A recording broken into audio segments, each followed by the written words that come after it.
merci d'avoir accepté de faire cette formation pour OL. Alors, il y a quelques années, tu as démarré un réseau pour les chrétiens au travail. Pourquoi avoir pris cette initiative? Bonjour Lise, je suis ravie d'être avec vous et de partager ces choses avec vous. Pourquoi j'ai décidé de démarrer un réseau pour les chrétiens au travail? La question est vraiment intéressante parce que, en fait, je me suis rendu compte, après mon propre témoignage et ma propre expérience de vie, que le travail est souvent le secteur complètement invisible de la vie chrétienne.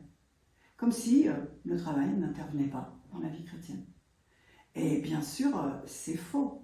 Toutes les autres activités ont leur importance, le couple, le culte, la famille, mais pas le travail. Or, le travail, quand on regarde la Bible, on s'aperçoit que le travail est quelque chose d'essentiel et que la Bible parle beaucoup du travail. La Bible parle du travail comme quelque chose par lequel on peut être vraiment épanoui, en accord avec ses dons et ses talents. La deuxième chose, c'est le travail sert à se rendre utile aux autres et à bénir la société par tous les biens et les services qu'on peut proposer. Et la troisième raison, et ça c'est une raison qui nous concerne vraiment, nous l'Église, par le travail, nous sommes présents dans tous les secteurs de la société et nous pouvons vraiment impacter la société avec les valeurs de l'Évangile. Donc voilà pourquoi j'ai décidé qu'il était important de démarrer un réseau qui adresse un peu toutes ces questions. C'est vrai que c'est un sujet qu'on n'aborde pas beaucoup dans nos églises, mais qu'en est-il de l'évangélisation? Est-ce qu'on peut vraiment annoncer l'évangile clairement dans le lieu de travail? Et est-ce que ces lois sur la laïcité, ce ne sont pas des empêchements, des freins? Voilà, c'est ça. Ouais. Ben, merci beaucoup de poser cette question, parce que évidemment, très souvent, j'entends parler de ces fameuses lois sur la laïcité. Et très souvent, en fait, j'ai le sentiment, malgré tout, que beaucoup de chrétiens utilisent ces lois comme un prétexte pour ne pas évangéliser et pour pouvoir avoir le droit de se taire au travail. Alors regardons les choses un tout petit peu d'un peu plus près. En fait, il y a deux lois. La toute dernière, celle sur la suprématie républicaine, qui a été votée en novembre 2021, ne concerne pas du tout les chrétiens pris individuellement, parce qu'elle s'adresse uniquement à la structuration des associations religieuses et à leur financement, de façon à ce que les choses soient assainies à ce niveau-là. Par contre, la loi 1905, elle, s'applique à chaque citoyen français. C'est une loi de neutralité religieuse.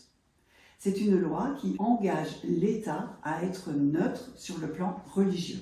Mais par contre, cette neutralité ne veut pas dire que les citoyens français n'ont pas le droit de croire, d'exercer leur religion, de leur choix, de changer de religion, de l'exercer, et troisièmement, d'exprimer leurs convictions religieuses dans les écrits, dans n'importe quelle situation, dans la rue, partout. Okay? Donc, la loi sur la laïcité n'est pas une loi qui empêche l'expression religieuse, mais plutôt qui la protège.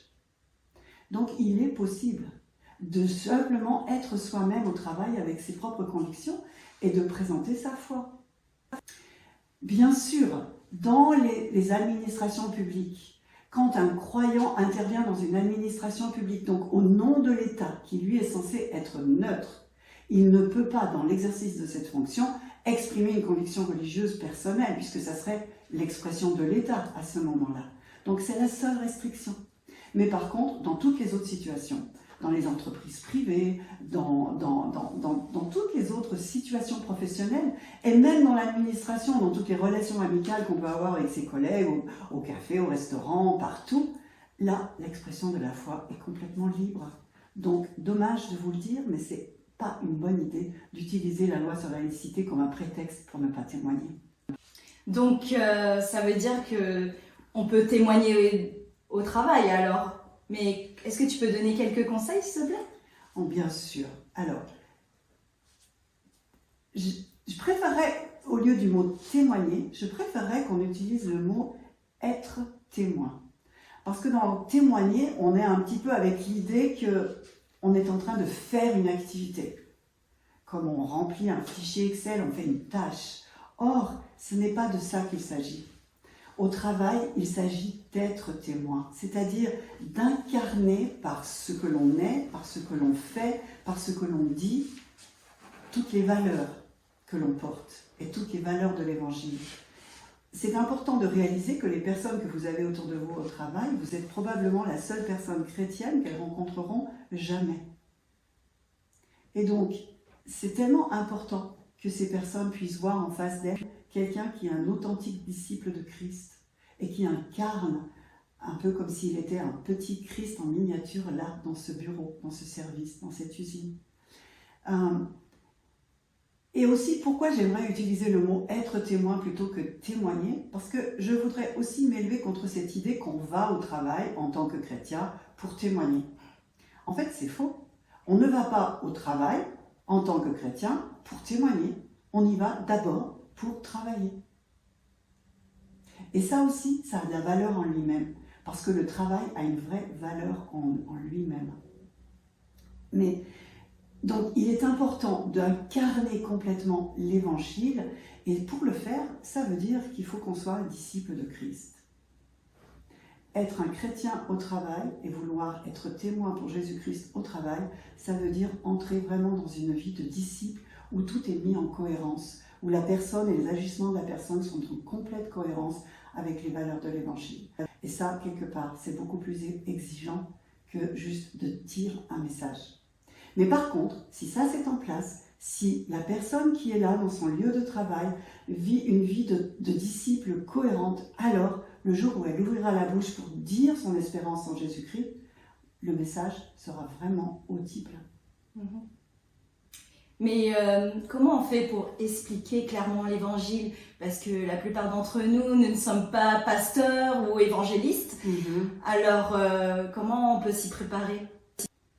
Alors, merci encore pour cette question, parce qu'elle est vraiment importante aussi. C'est vrai que très souvent, on pense que le travail du chrétien, entre guillemets, c'est de ramener des gens à l'église et puis le pasteur s'en occupera. Mais c'est bien sûr que ça se passe aussi comme ça et que c'est pas interdit d'amener des personnes à l'église pour que le pasteur s'en occupe. Mais la plupart du temps, dans nos milieux de travail, les personnes avec qui nous sommes, on ne pourra pas les amener dans notre église. Et tu touches aussi du doigt une autre chose qui est le sacerdoce universel. Nous sommes tous appelés à annoncer l'Évangile. Alors, parce qu'on a tous ce sacerdoce, on est tous prêtres, on est tous ambassadeurs, on est tous des réconciliateurs de Dieu avec les hommes. Donc, on est tous appelés à ce travail. Alors, comment le faire au travail? Parce qu'au travail, c'est pas un one-shot, on n'est pas dans la rue en train d'annoncer l'Évangile à quelqu'un qu'on ne reverra jamais. Là, c'est des personnes qu'on voit tous les jours, qui nous connaissent pratiquement aussi bien que notre conjoint ou que nos enfants, parce qu'elles nous voient réagir à chaque instant. Alors, comment faire pour témoigner? Alors, voilà quelques principes que je peux vous donner, que j'ai relevés dans ma propre expérience. La première chose, c'est d'être vrai. Ne pas porter de masque. Très souvent, on a un chrétien du dimanche, puis un chrétien du lundi et du mardi. Et ce n'est pas forcément le même. On met un masque. Et si on porte un masque, on ne peut pas rencontrer les gens dans un vrai vis-à-vis, dans une vraie relation. Donc, être vrai, ça veut dire être vraiment soi-même. Aucune différence, aucun changement dans la nature profonde de ce que je suis entre ma vie du dimanche et ma vie du lundi. Ça, c'est la première chose. La deuxième chose, c'est d'être naturel. Naturel. Juste parler comme tes collègues parlent des emplettes qu'elles ont fait ou du dernier film qu'elles ont vu, etc. Toi aussi, sois juste naturel. Sois toi-même. Un peu comme quelqu'un qui serait amoureux. Quelqu'un qui est amoureux, il a la bouche remplie de son amoureux ou de son amoureuse. Il voit le monde à travers elle, il parle d'elle ou de lui tout le temps. Et il a juste envie d'en parler. Eh bien, si le chrétien au travail est amoureux de Jésus, il va pouvoir parler de façon naturelle de la dernière chose et de la dernière pépite qu'il a lue dans la Bible pour pouvoir l'amener dans une conversation. Il va pouvoir parler d'un livre, il va pouvoir parler d'un film, etc. D'une façon très naturelle, par petites touches, au fil de l'eau. Mais ça crée une atmosphère et ça crée une identité que les gens vont reconnaître. Une autre façon que j'ai trouvé, donc ça c'est le troisième point, une autre façon que j'ai trouvé pour pouvoir vraiment annoncer l'évangile au fil de l'eau, de façon naturelle, cohérente, etc. Bien sûr, que tout soit aligné dans ta vie entre ce que tu vas dire et ce que tu es au travail tous les jours, ça c'est évident. Mais c'est d'apporter un regard chrétien sur le monde et sur l'actualité. Savoir parler, parce que de quoi parlent les gens à la machine à café? Des choses du monde. Des choses qui arrivent dans la vie de tous les jours. Mais très souvent, les chrétiens ne vont pas à la machine à café parce qu'ils ont l'impression que c'est là qu'on calme le plus et que là, il y a des commérages et donc il ne faut surtout pas y aller. Mais je dirais au contraire, allez-y. Et là, profitez-en pour, dans les différentes conversations qui ont lieu, donner un éclairage de chrétiens sur les choses qui sont proposées. Sans prêcher, bien sûr, et sans choses caricaturales, mais apportez simplement qui vous êtes et votre façon de voir le monde. Les personnes autour de vous ont besoin de voir le monde de la façon dont vous le voyez. Personne d'autre que vous ne peut le faire. Et le quatrième point, c'est d'aimer les personnes autour de vous. Vous n'aurez pas envie de partager l'évangile. En fait, très souvent, on ne témoigne pas parce qu'on n'aime pas assez. Alors que si on aimait vraiment les personnes avec qui on travaille au jour le jour, et que c'est vraiment devenu des amis, et qu'on les voit comme des personnes qui ont besoin de l'évangile pour être réconciliées avec Dieu, et pour passer l'éternité avec elle, alors on va se débrouiller pour qu'à un moment donné, cet amour-là leur arrive, et qu'on puisse leur communiquer. Donc, je reprends, être vrai, dire par exemple qu'on est chrétien, être naturel, parler des choses qui t'intéressent d'une façon naturelle, ce que tu as vu, ne pas faire de division entre ta vie à l'église, ta vie cultuelle et ta vie professionnelle. Tu es la même personne partout. Donner un point de vue chrétien, parce que ça va vraiment déclencher des tas de conversations qui vont permettre d'aller dans des choses beaucoup plus profondes. Et puis enfin, aimer les personnes et prier pour elles, parce que là, le Seigneur va ouvrir des voies. Et si les gens voient toute cette cohérence entre ta vie de témoin, de disciple, qui aime, qui sert, qui fait un travail de qualité, et puis tes paroles qui sont assaisonnées de sel, à un moment donné, l'annonce de l'évangile va devenir juste naturelle. Elle va devenir vraiment facile. Le boulevard va s'ouvrir, et peut-être pas forcément d'une seule fois en 3 minutes, mais progressivement, les choses vont arriver. Et enfin, un dernier point que je voudrais vous dire, n'attendez pas non plus trop avant d'annoncer l'évangile à vos collègues. Parce que très souvent dans la vie professionnelle, les gens viennent et on croit qu'on va avoir beaucoup de temps pour leur annoncer l'évangile. Et puis le lendemain matin, elles viennent d'être mutées, elles sont parties dans un autre service et tout. On ne les reverra probablement plus et la chance a été perdue. Donc il y a à la fois une notion d'urgence et en même temps une notion de prends ton temps, sois toi-même et les choses viendront naturellement. Mais sois intentionnel, bien sûr. Merci Anne-Marie.